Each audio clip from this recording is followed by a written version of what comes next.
Palabras compartidas, una mirada al acontecer social, político, económico y cultural de Panamá y el mundo. Conducido por el periodista Eduardo Soto. Bienvenidos amigos y amigas a otra emisión de Compartidas, este programa que pretende ser una especie de mirarse al espejo para conocernos como individuos, como sociedad, detectar alguna especie de tara que podamos tener muy normal entre las comunidades, ¿no? Y reconociéndonos, entonces salir de ellos. Se trata de esto básicamente este programa. Hoy nos acompaña el psicólogo Gerardo Guerrell. Él es responsable de la Pastoral de Cuidado y Prevención de la Arquidiócesis de Panamá.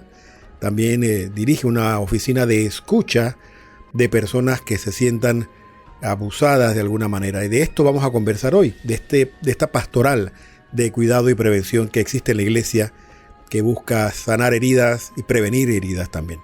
Vamos a empezar por conocer a Gerardo. Sea usted bienvenido a Palabras Compartidas, nuestro querido Gerardo. Gracias por estar con nosotros.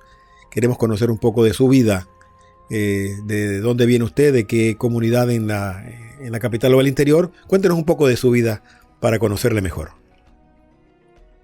Buenos días, paz y bien. Gracias, don Eduardo, por la invitación a este programa. Bueno, realmente me preparé para el tema de cuidado y prevención, pero me sorprende positivamente con un poquito sobre mí, ¿no? Hago un chiste de psicólogos, ¿no? Usualmente los psicólogos son buenos haciendo que las personas hablen de ellos, pero no son buenos hablando de ellos mismos, ¿no?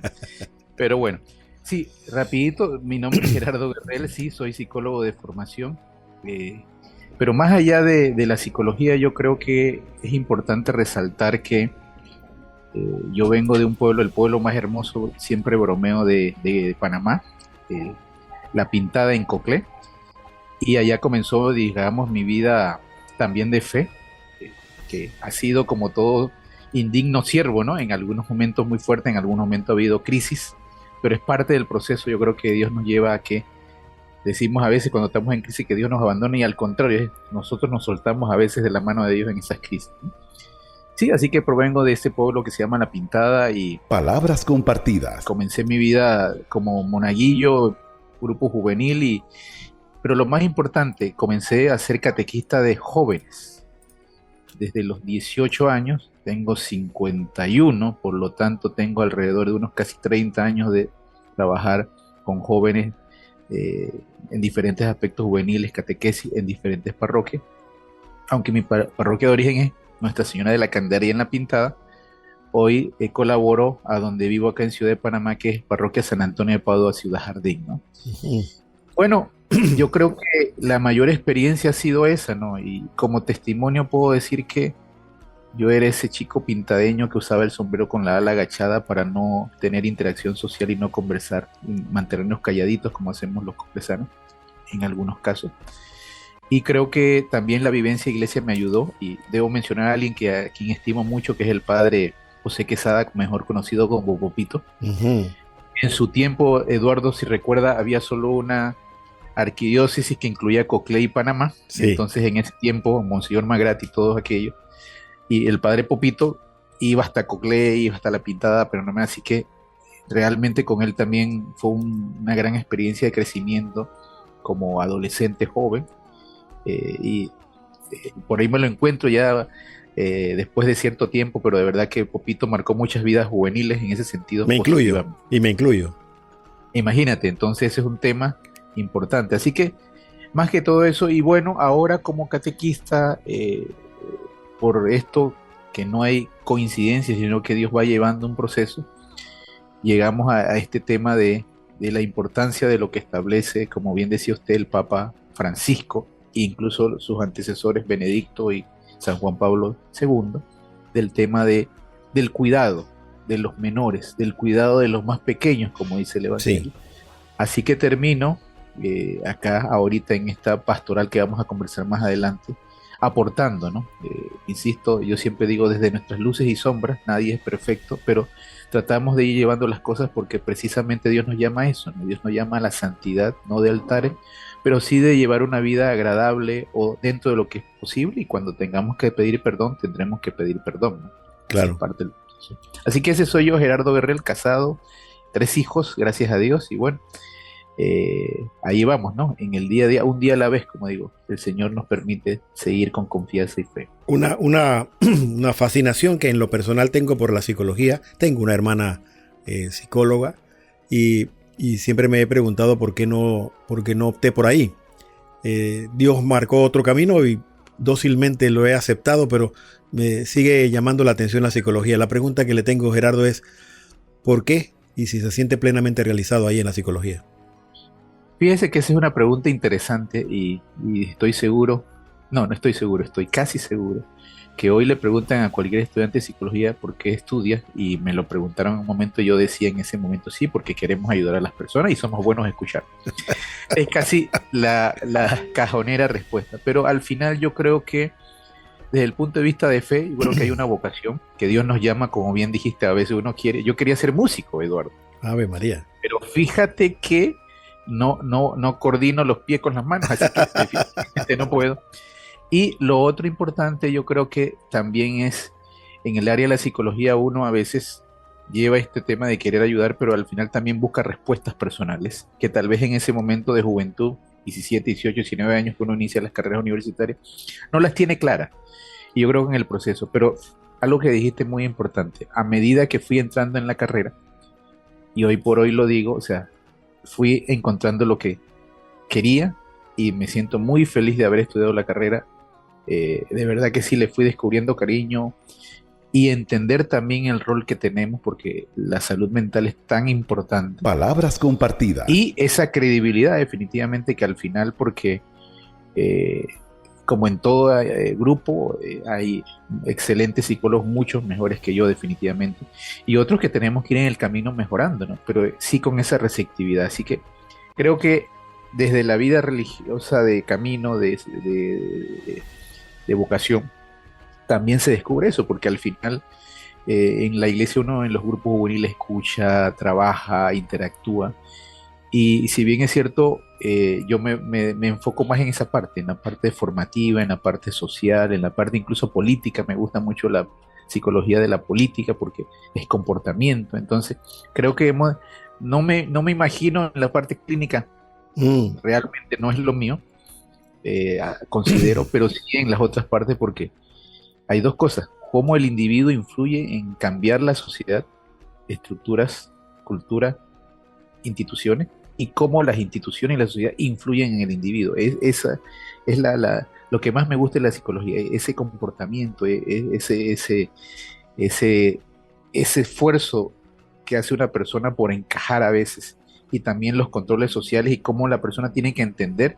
Y como decía Borges, y como decía también Martín Baró, que es un psicólogo social, el individuo tiene que ser agente de cambio social, Claro. para mejorar su sociedad. Y desde el punto de vista cristiano, Eduardo, usted sabe que como bautizados estamos llamados a ser profetas, reyes y sacerdotes, y rey significa también agente de cambio social. Como decía San Arnulfo Romero, cuando te des cuenta que la vida que vives y la sociedad que vives va en contra de la enseñanza del Evangelio, entonces ahí te conviertes en agente de cambio, porque te das cuenta que las cosas no van bien. Yo creo que por ahí anda la cosa, Eduardo. Así que sabe que en la literatura, la psicología, aquel que hace literatura, y aquí me estoy jactando de algo que todavía sé que no he logrado ser, que es escritor, uno recurre a la psicología para ir perfilando personajes, ¿no? Y en ese trabajo me encontré con algunas objeciones de quienes dicen que la psicología no es una ciencia, que la psiquiatría es una ciencia. Los psicólogos son aquellos que no han podido realmente llegar a ser psiquiatras. Pero te repito lo que te dije hace poco: la fascinación que siento por la psicología es tal que cuando escucho eso de que la psicología no es realmente una ciencia, me siento como si me estuvieran ofendiendo en mi fuero interno, ¿no? ¿Cómo que no se puede decir al respecto? No, y fíjate, voy a ser muy muy respetuoso porque los psiquiatras son profesionales, ¿no? Ujú. También, y tienen un rol dentro de la sociedad. Pero siempre ha habido una disyuntiva. De hecho, hay ahorita muchos temas Palabras sobre el compartidas. tema de las leyes que regulan el ejercicio de la psiquiatría y de la psicología donde se encuentran, ¿no? Sí, Por ejemplo, certificado de salud mental, ¿quién lo debe dar? ok. ¿El psicólogo o el psiquiatra? Y eso es importante, pero solo yo nada más lo que digo es esto cuando me preguntan, ¿no? Con mucho respeto. El psicólogo estudia usualmente de 4 a 5 años de formación general. Sale Ujú. como psicólogo general de la universidad que sea, cualquier país. Sí. Y de allí estudia una especialidad, una maestría, llámese maestría en escolar, maestría en clínica, en la área que sea 2 años. Ujú. Y algunos optan por un doctorado, que serían 2 años más, serían 5 años más dos serían casi 9 años de estudio. Por ejemplo, alguien que estudie psicología general, maestría en clínica y doctorado en clínica, hace 9 años De de formación. estudio del comportamiento. El psiquiatra es un médico general, como cualquier médico, Ujú. ¿sí? Y estudia 2 años de la especialidad de psiquiatría, y ya es psiquiatra. Lo dejo de ese tamaño. Entonces, definitivamente, al final del camino, lo que sí es cierto es que ellos tienen, por ser médicos, la potestad por sus estudios de medicar, de generar un medicamento Ujú. frente a un trastorno psicológico, orgánico. Los psicólogos solo hablan de terapia, hablamos de diferentes enfoques terapéuticos, pero sí estoy claro, cuando hay un paciente que está no estable, los psicólogos recomiendan al psiquiatra para que él lo pueda estabilizar con algún medicamento y pueda seguir entonces un proceso psicoterapéutico para encontrar la razón de esa desestabilización. Y si no es orgánica, pueda encontrar esa razón, resolverla o manejarla y entonces eliminar la presencia del fármaco. Claro. Entonces sería el ideal, porque al final no es la idea que la persona dependa de un medicamento. Bueno, si tiene que suceder es una cosa. Entonces, yo creo que es un tema de complementariedad, Sí. pero a veces cuesta un poquito entenderlo porque sí, algunos psiquiatras y algunos psicólogos también, no, que nosotros somos los... Yo creo que es un La tema tapa del coco. sí, la interdisciplinariedad, ¿no? Una pregunta para redondear esta última idea. ¿Usted tiene especialidades? ¿Ha estudiado algún tipo de especialidades que le hayan interesado? Bueno, como dije, a mí me ha interesado y he estado con estudios de psicología social y organizacional, que es la que realmente me ha interesado mucho. Ujú. Y bueno, al final también, como he estado mucho en recursos humanos, también estudié un poquito la psicología del trabajo, eh, algunos Ok. diplomados en ese sentido, y ahora estoy con este tema del tema de abusos, y entonces estamos en el tema de estudio del tema de la prevención de cualquier tipo de abuso. Entonces, pero igual al final está dentro del proceso social, de la psicología social, del efecto de una conducta en un individuo, y también en la parte de recursos humanos, que es la parte laboral definitivamente, ¿no? Como los empleadores versus los trabajadores, los sindicatos, las leyes, las normativas, etcétera. Así que más que todo en eso, me hemos visto más la parte social y organizacional. Gerardo, ¿es posible realmente entonces a través de el habla, la palabra, Palabras compartidas. llegar a entender los porqués de las conductas de los seres humanos? Porque un psicólogo, para poder conocer si hay algún tipo de afectación o no en una persona, o conocerle limpiamente, tiene que hacerle hablar, ¿no? Entonces, la relación que hay entre mi narrativa, mi discurso versus quién soy en realidad, ¿es posible desentrañarlo a través de la psicología? Bueno, claro, parte del proceso es, nosotros estudiamos los procesos mentales, eso uno, el cerebro, Ujú. porque el sistema nervioso genera toda reacción, te toca algo caliente y reacciona, Sí. automáticamente esa es esencia, los procesos mentales. Lo segundo es la influencia del medio en la conducta del ser humano, porque la crianza determina, Sí. la familia como cría determina, la sociedad también influye donde crece el individuo. Y por último también la parte genética, porque también hay conductas que vienen heredadas. Y para estudiar esto sí, definitivamente hay que hacer unas evaluaciones que implican lo que usted dice, ¿no? El hacer entrevistas, sesiones para conocer a la persona. Sí. Pero lo es usual, y ahí es importante, y creo que lo sabe, cuando uno va a un psicólogo, usualmente Usualmente hay ciertas resistencias que uno va a tratar de decir lo que cree que debe escuchar. Entonces el trabajo de nosotros es tratar de bajar esa resistencia para que la persona pueda de alguna otra forma abrirse realmente como es, y eso implica la palabra, pero hay un tema que a mí me encanta y me fascina y que es muy importante, el lenguaje corporal. Porque Eduardo, podemos decir lo que queremos con nuestros labios. Bueno, yo creo que Eduardo quiere que le diga que él es buena gente, que me cae bien, y gracias por invitarme nuevamente para que me volvite. Sí, pero de repente mi lenguaje corporal que acompaña eso indica que yo estoy siendo no sincero, porque no lo digo con la entonación emocional y con ese acompañamiento que te indique a ti que yo realmente estoy diciendo eso genuinamente. Entonces el lenguaje corporal es otro elemento importante, que por eso a veces estas innovaciones de las atenciones virtuales, online, siguen siendo no cuestionadas, pero porque una cosa es verlo a través, así como nos vemos ahorita, Sí, y sí, una sí. cosa es interactuar con la persona cara a cara, donde yo veo cómo se sienta, cómo se comporta, cómo llega, cómo reacciona ante una pregunta, cómo reacciona ante un tema, y por ese tema tengo que, porque el cuerpo también, el cuerpo no miente, Ah, nosotros ya. sí podemos hacerlo. Entonces eso, y obviamente, Eduardo, otras herramientas como pruebas psicológicas y otras sesiones hacen que se haga un diagnóstico y pueda uno tener, no la descripción así como que, pero sí los rasgos principales que hacen que esta persona sea de esta forma.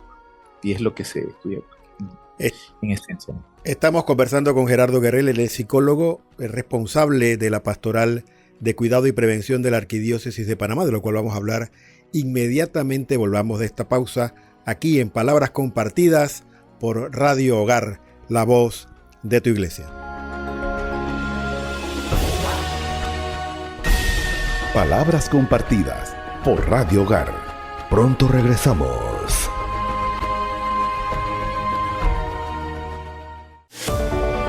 Si tienes algún anuncio que comunicar, producto o servicio que deseas ofrecer, anúnciate con nosotros en Radio Hogar. Comunícate a mercadeo@radiohogar.org o al WhatsApp al 6428-8597. Radio Hogar, la voz de tu iglesia. Profes la Fundación Fraternal.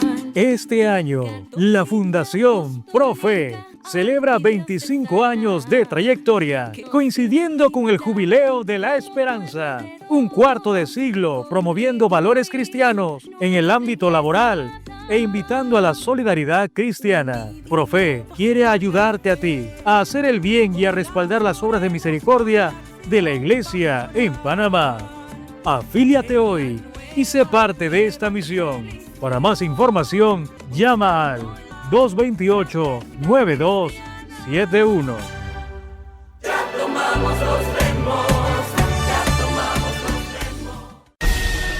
Palabras compartidas por Radio Hogar. Estamos de vuelta.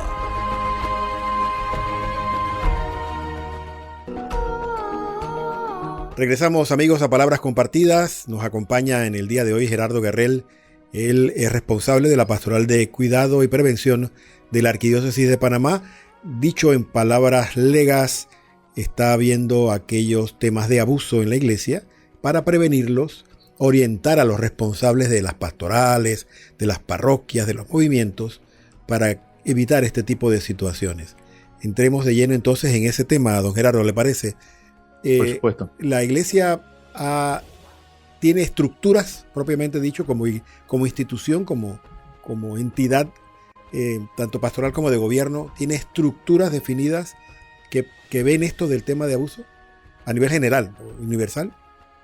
Sí, por supuesto, por supuesto. De hecho, hay un dicasterio que tiene que ver con estos temas en general, que tiene que ver con, en el caso de que alguno de un miembro consagrado, que eso es importante entenderlo, llámese miembro consagrado, una religiosa, un religioso, un sacerdote, obispo, etcétera. Diácono. O diácono, exactamente, gracias. En ese caso específicamente porque están dentro de una orden que reciben, una potestad de orden sagrada, Sí. consagrada. Y precisamente en esa dirección se crea con el Papa Francisco la Comisión Pontificia de Protección a Menores.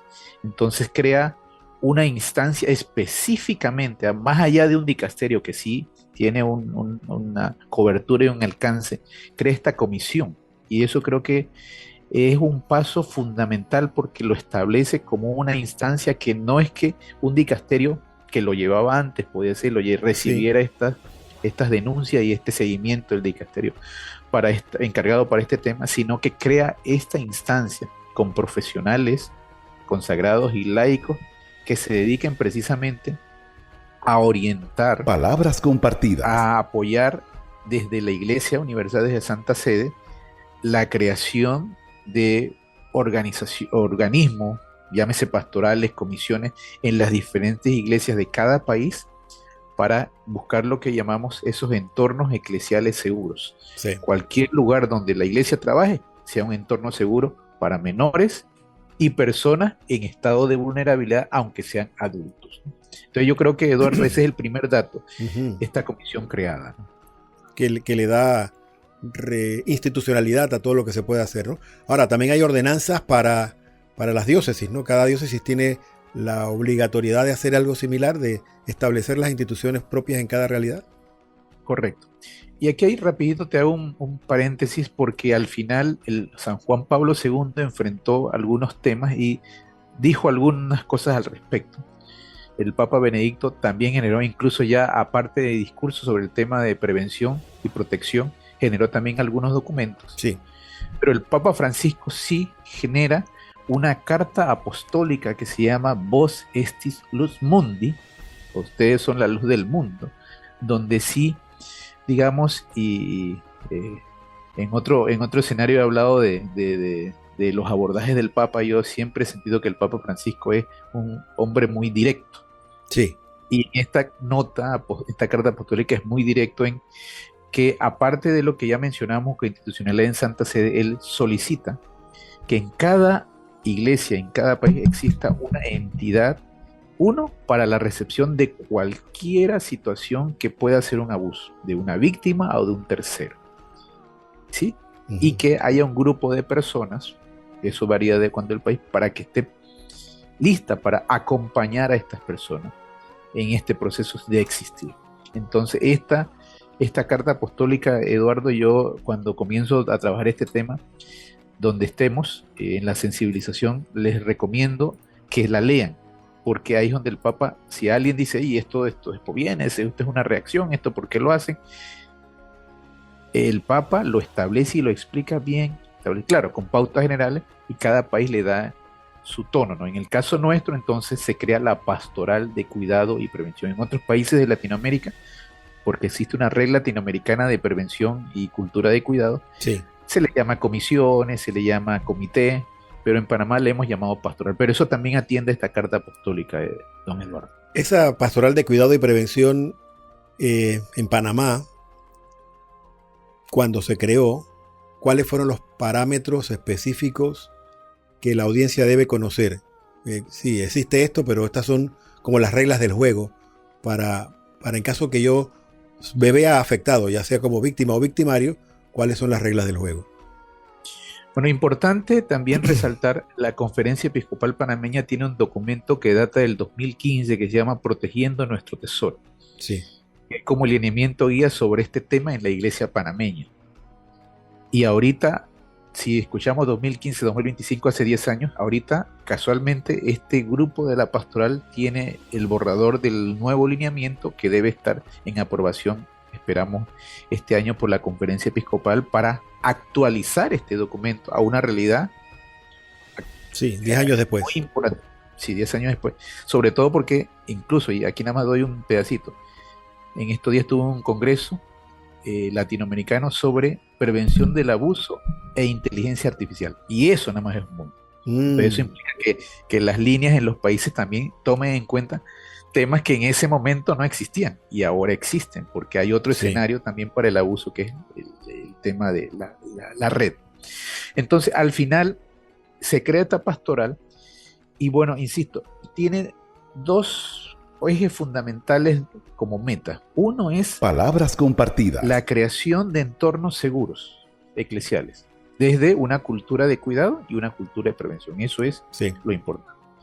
Y lo segundo, si hubiese, Dios no lo quiera, pero hubiese alguna víctima de cualquier tipo de abuso, y aquí señalo cualquier tipo de abuso porque no me refiero directamente al abuso sexual, porque hay algunos otros tipos de abusos también, pueda ser escuchada, atendida y se le pueda acompañar a esa víctima.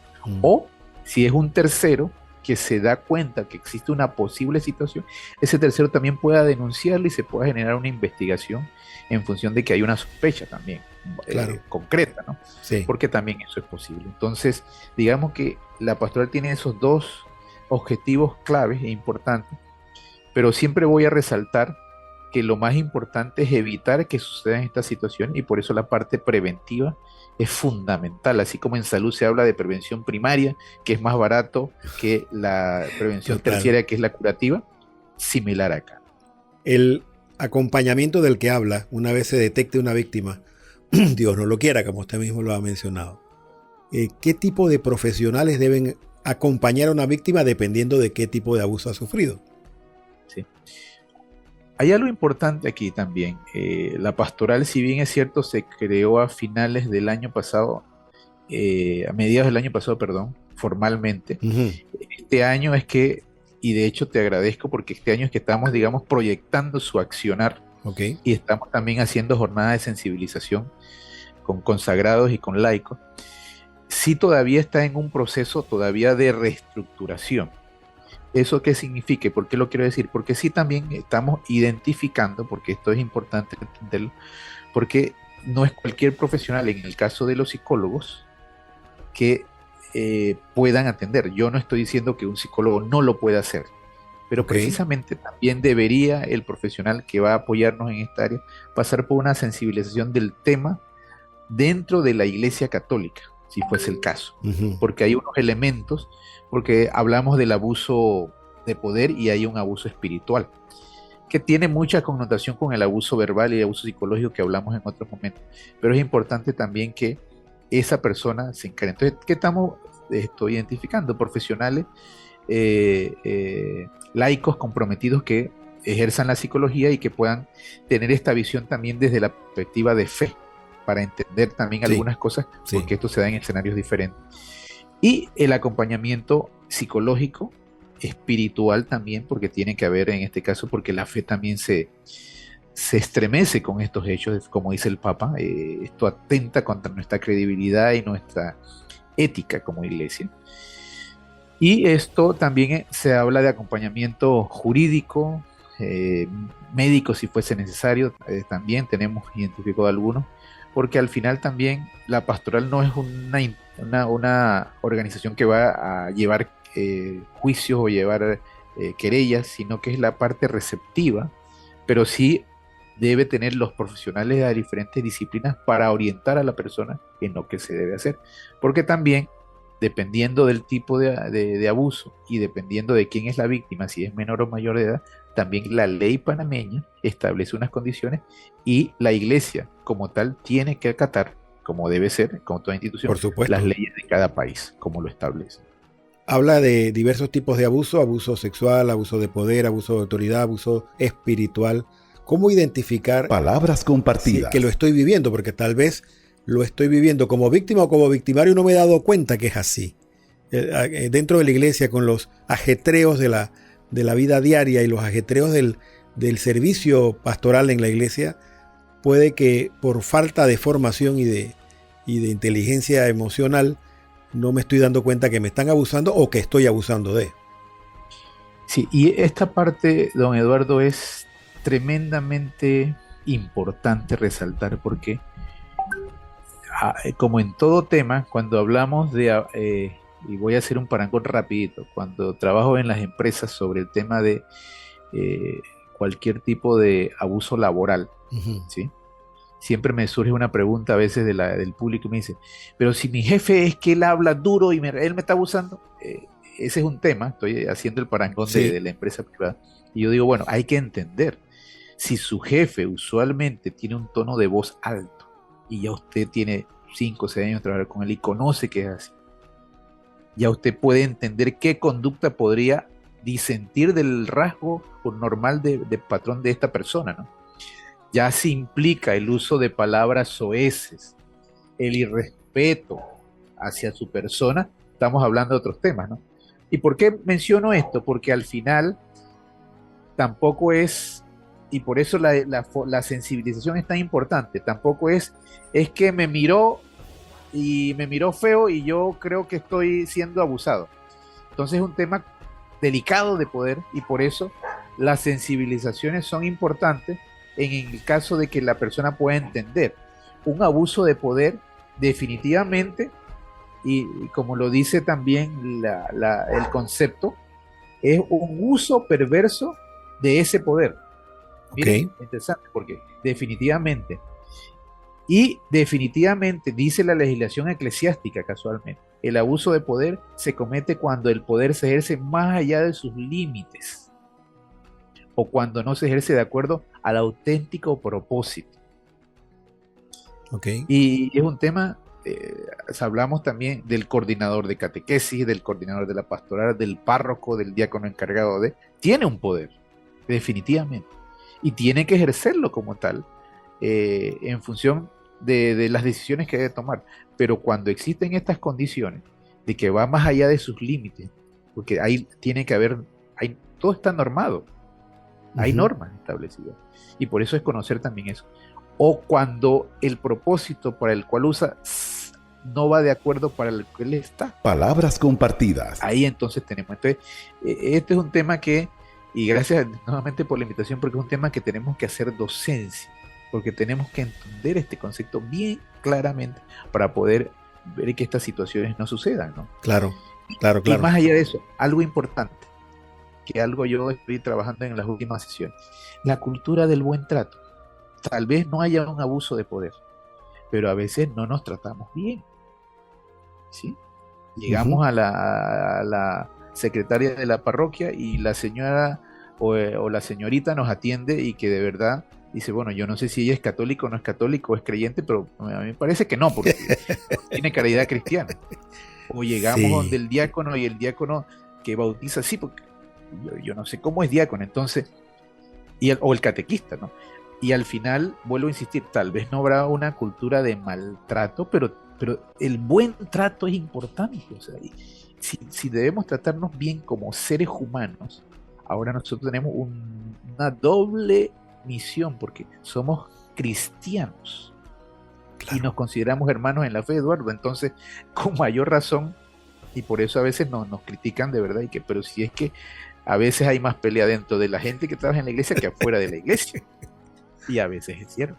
Entonces, vuelvo a retomar, al final es entender los conceptos, pero una de las cosas importantes en la cultura de cuidado y prevención es promover también una cultura del buen trato. Oye, somos hermanos, no es que nos vamos a abrazar cada vez que nos veamos, pero nos encontramos, oye, qué bueno verte, o no te había visto, ¿cómo estás? Buen día. ¿Todos tenemos malos días? Sí. Y ese día, oye, Eduardo, mira, disculpa, hoy si no estoy muy ameno es porque estoy con una situación.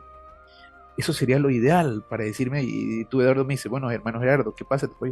Bueno, por ahorita no quiero hablar, si cualquier cosa yo te aviso, pero el entender que también, claro, no es que uno también anda todos los días bien, a veces hay cosas difíciles, pero en esa dirección anda, poder, don Eduardo, entender, hacer docencia, explicar que este es un tema que hay que entenderlo bien, para poder entonces precisamente construir esos entornos eclesiales seguros en cualquier ambiente. Vamos a la segunda pausa, don Gerardo, para volver enseguida con este tema tan emocionante como es el del abuso, los diferentes tipos de abuso. Nos acompaña Gerardo Guerrel, encargado de la Pastoral de Cuidado y Prevención de Abusos aquí en Arquidiócesis de Panamá. Volvemos enseguida a Palabras Compartidas por Radio Hogar. Palabras compartidas por Radio Hogar.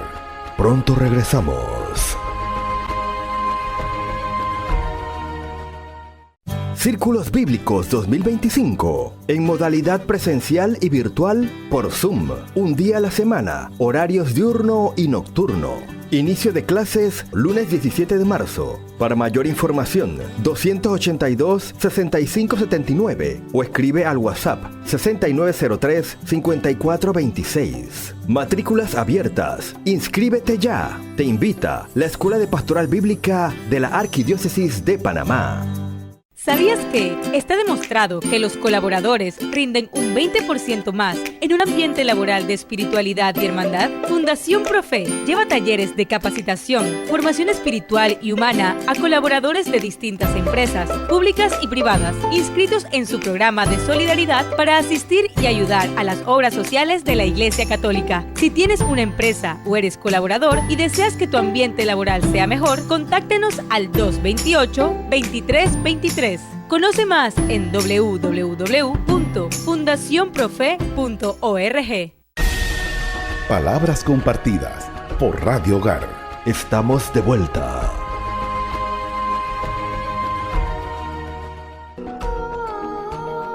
De vuelta, amigos y amigas, a Palabras Compartidas. Nos acompaña hoy el psicólogo Gerardo Guerrell, con quien estamos hablando de la formación que deben tener las personas que tienen en su pastoreo o a su cargo diversos tipos de personas vulnerables, como niños, ancianos, todo tipo de individuos que están en la iglesia o fuera de ella y que tenemos que tener el cuidado de no dañarles. Quería hacerle una pregunta que la iba a hacer al final del bloque anterior, pero no nos daba el tiempo, y es, hombre, en Panamá siempre se ha criticado que aquí somos un poco hoscos. Se nota cuando el mesero nos viene a atender en el restaurante, ¿no? Se diferencia cuando es un panameño de cuando es un colombiano, un venezolano, que te endulzan con su trato, y el panameño no, el panameño es un poco más seco. ¿Cómo se puede eso confundir con un maltrato, ¿no? ¿Cómo hacer la separación? Y fíjate que qué buena tu pregunta. Yo tuve alguna experiencia en hospitalidad, en gerencia de servicios y recursos humanos en un hotel hace un buen tiempo atrás.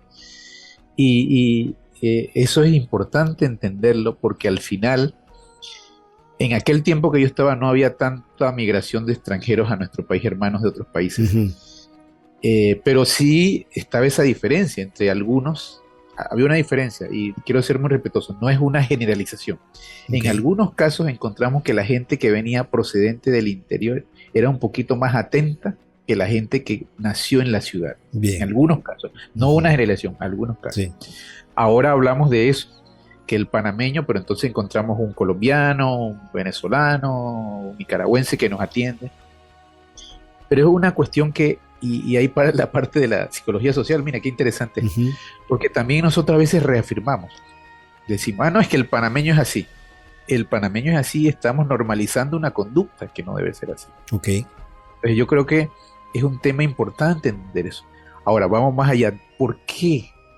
¿Dónde está la raíz de eso? Yo sé que los padres no somos responsables de la conducta de los hijos totalmente, pero sí influimos muchísimo. Y si nosotros tenemos una cultura de buen trato en casa, probablemente los chicos que vayan creciendo y las generaciones que vienen, esa cultura se va a ir copiando, sí. Definitivamente. Y los hijos de nosotros, o nuestros nietos, o lo que sea sobrino, van a ser los meseros o los dueños, ¿sí? Sí. O los clientes, porque somos panameños. Entonces, yo creo que al final, culturalmente podemos encontrar diferencias, definitivamente, pero yo también puedo evidenciar, y yo creo que usted también, claro, muchos meseros panameños que da gusto y no tienen que ser uno. Y uno comete el error a veces de preguntar, usted no es panameño. Sí, por supuesto que soy panameño, pero uno tiende a pensar, también es eso. Pero vuelvo al tema, ¿no? Mira la parte de docencia, de poder sensibilizarnos. Por eso es que es tan importante también trabajar con los padres en los primeros 5 años de vida del niño. Que no es que él no entiende. De 0 a 5 años es la clave de la formación de la personalidad. Son esponjitas. Sí. Entonces, a veces los padres, el enseñar a los padres en el tema de la crianza es clave. Entonces, volviendo al tema, esto sería promover una cultura de buen trato, y eso va a reducir también el tema de que haya un abuso incluso verbal, porque, o sea, si yo lo que yo quiero recibir, eso doy. Claro. Yo quiero que me trate bien, lo trato bien. El tiempo que nos queda quisiera que lo aprovechara para, mire, vamos a hablar de 10, 12 minutos, para Palabras compartidas. Orientarnos a los laicos y a los sacerdotes y religiosas que en este momento pudieran estar escuchando sobre la prevención. ¿Qué debemos hacer para evitar caer en abusos desde lo sexual hasta lo espiritual?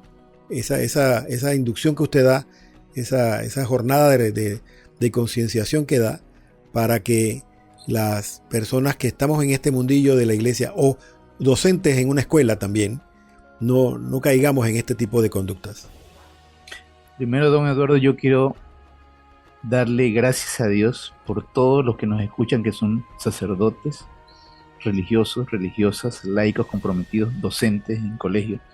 Quiero darle las gracias y quiero pedirle desde mi oración muy genuina que Dios les ayude y les fortalezca, porque hacen un trabajo que a veces no tienen los recursos, ni tienen el tiempo, y a veces los rebasa como personas. Sí. Sé que desde la fe es más fuerte a veces que el cuerpo.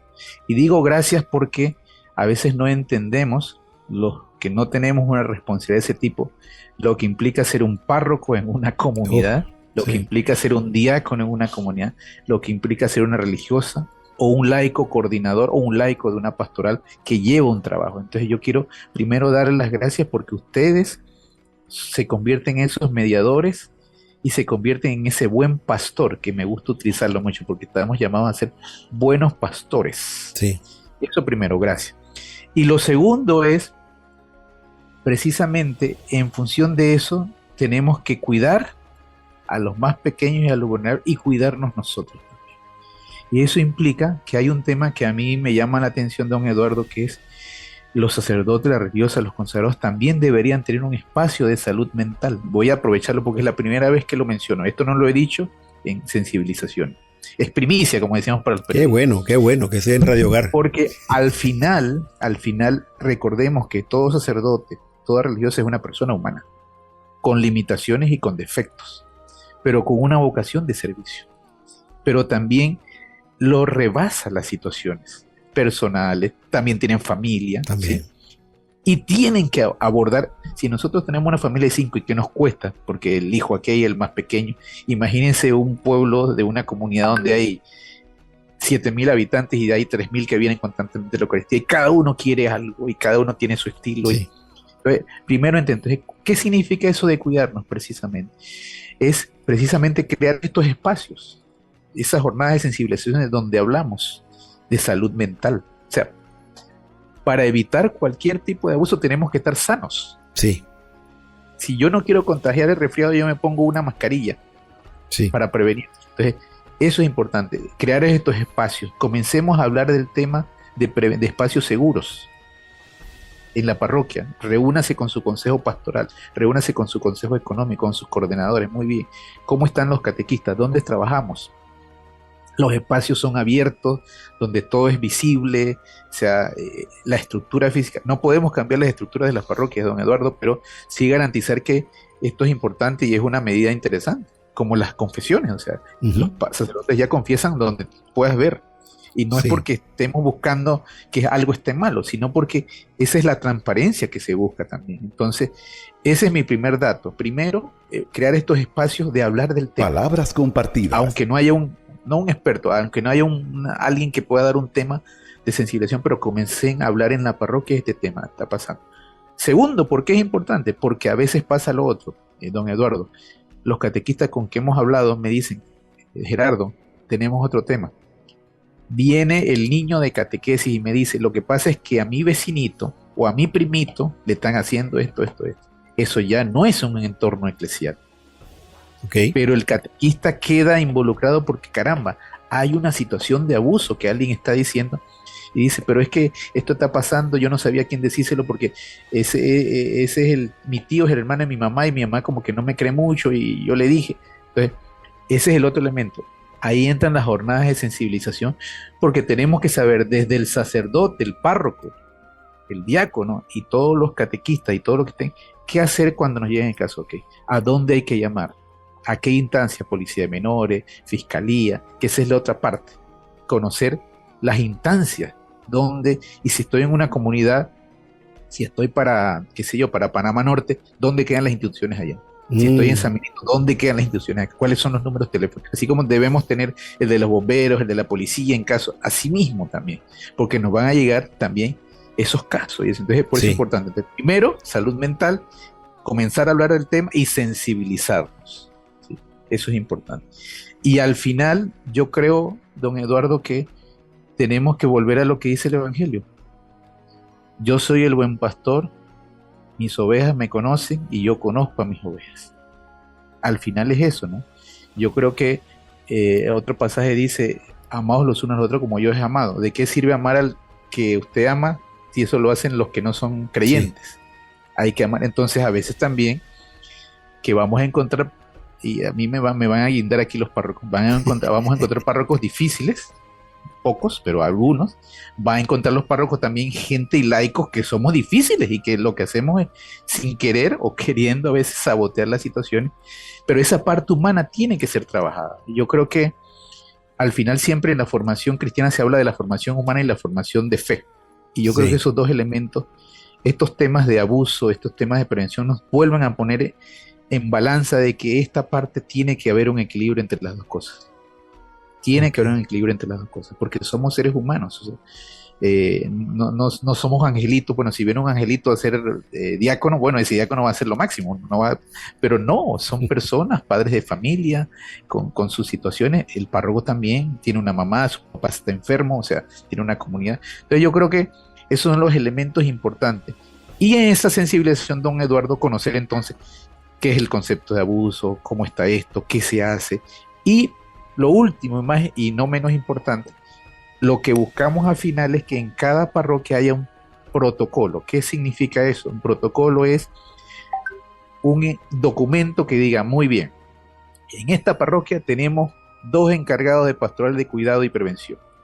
Y en caso de que, y se le decimos a los papás de confirmación, a los papás de infancia misionera, a los papás de los monaguillos, todos los que son menores, y a todo el pueblo cristiano. Si en algún momento hay alguna persona que siente que hay algún tipo de abuso, de alguna situación, algo que no está funcionando bien, porque también puede ser otra cosa, ¿no? O sea, algo que pasó, en esta parroquia, fulanito de tal y fulanito son las personas encargadas. Usted puede comunicarse directamente con ellos, este es el teléfono. Palabras compartidas. ¿Sí me explico? Sí. Y ellos tienen que saber qué hacer, cómo capacitarse para escuchar a esa persona, pero tener esas instancias.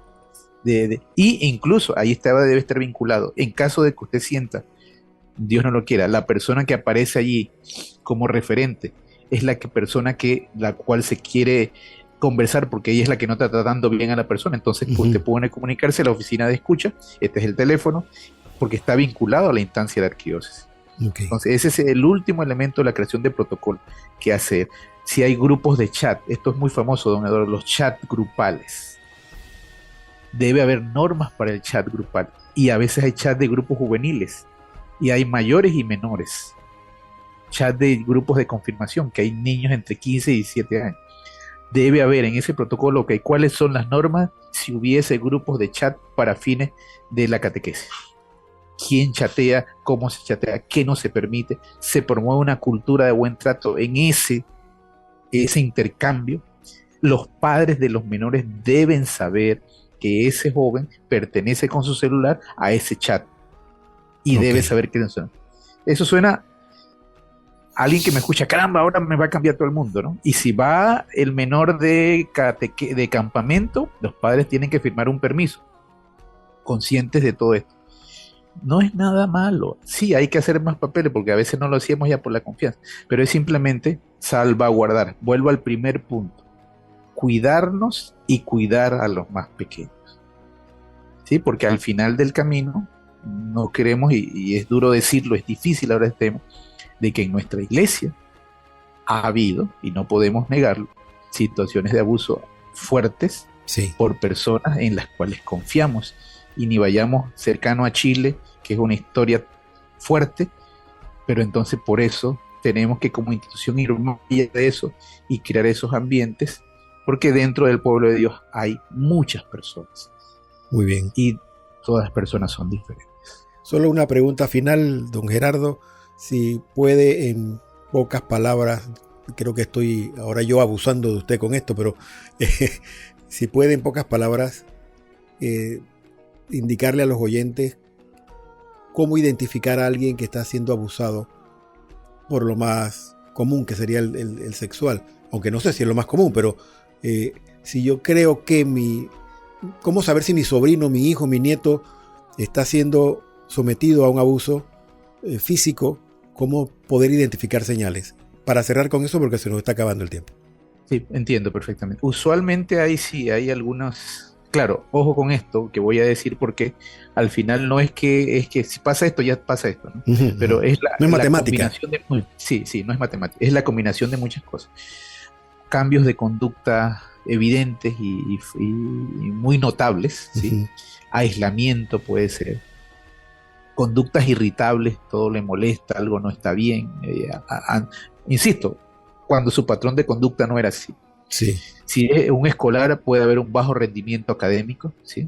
Palabras compartidas. Insisto, pequeños estadios de depresión, se encierra en su cuarto, aunque ahorita la mayoría se cierran en su cuarto a ver el celular, pero insisto, no es un signo, sino la suma de esos que están. Entonces, importante también, a veces cuando por alguna razón se habla de un tema parecido, tiende a evitarlo. O sea, sale en la noticia, no, que hay un tema de abuso en las noticias y la persona mejor se va de allí, no quiere, cosa que no sucedía antes. Entonces, si sumamos esta serie de cosas, entre otras, pudiésemos ver estos temas. Pero bueno, es un tema complicado porque por eso es que, aparte de lo que pregunta, yo reitero el tema de la formación y la capacitación, donde podemos hablar y discutir sobre casos específicamente y poder entonces orientar. Pero eso yo diría, irritabilidad, cambios de conducta muy, muy evidentes, bajo rendimiento, aislamiento, cambios de conducta, evitar el tema, o sea, vuelvo a insistir. Y pero al final, con esto cierro, decía un experto en este último congreso que estuve, como ahora todo es apps, usted soluciona la vida con un apps. Bueno, les voy a dar un apps, Eduardo, en primicia, para que usted resuelva esto con los chicos. Qué bueno. El app se llama www.eldiálogo.com. No hay mejor herramienta que hablar. O sea, tenemos que estar conversando con los chicos, con los niños, con los adolescentes, con los adultos vulnerables. ¿Cómo estás? ¿Cómo te está yendo? ¿Qué hiciste? ¿Cómo te fue? Comenzó la escuela, decían, Eduardo, ¿quién es el maestro? ¿Cómo es el maestro? Cuéntame qué va los diferentes profesores. O sea, conversar con eso. Tiempo tenemos que sacar. Somos el buen pastor como iglesia y somos padres llamados a ser también ejemplos de la Santa Familia, ¿no? Gracias a Gerardo Guerrel, él es psicólogo encargado de la Pastoral de Cuidado y Prevención de Abusos en la Arquidiócesis de Panamá, y también atiende la oficina de escucha que está en la Universidad Santa María la Antigua. Entendemos que en el edificio de posgrado hay una oficina donde usted puede incluso llamarnos. Repite el número de teléfono si lo tiene a mano, don Gerardo. Sí, por supuesto. Le reitero, la dirección es el edificio de posgrado de la USMA, piso 2, oficina 216, y el teléfono es 6752-0148. Repítalo. 6752-0148. Y ahí usted puede enviar usando el WhatsApp y hacer una cita, si fuese el caso, al 6752-0148. Y también existe un correo electrónico, don Eduardo, sí, entorno-seguros@arquidiócesisdepanamá.org. Repítalo. Repito.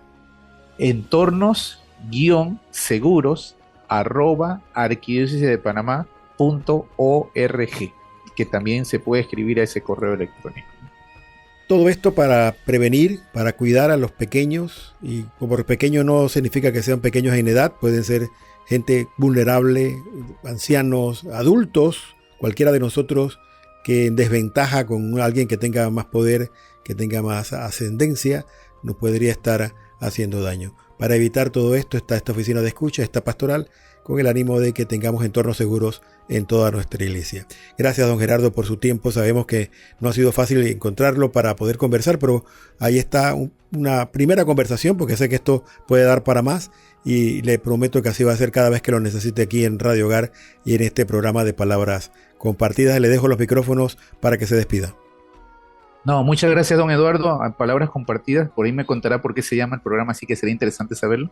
Pero de verdad, gracias y por colaborar, y que sigamos siendo una iglesia sinodal y precisamente creando espacios seguros en todas nuestras parroquias, centros y instituciones eclesiales. A todos y todas nos escuchamos y vemos la próxima semana.